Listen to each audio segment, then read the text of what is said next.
กึ่งใบพัดเหล็กหล่อนะครับงานกึ่งใบพัดเหล็กหล่อรุ่นใหญ่นะครับอยู่ในขั้นตอนปอกผิวมันอยู่ครับตอนนี้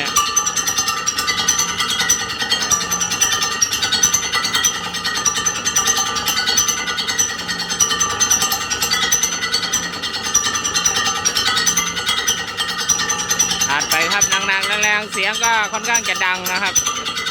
เพราะเรากินเยอะ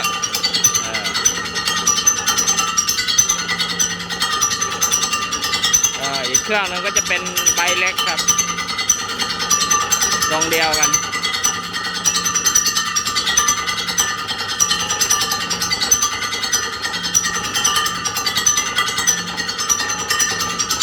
นี่เราเปิดรอบช้านะครับ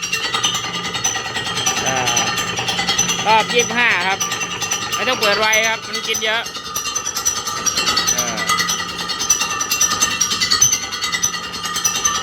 กินเยอะๆแล้วก็เปิดรอบช้าๆครับ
ประมาณนี้ครับผมขอบคุณทุกคนที่รับชมนะครับ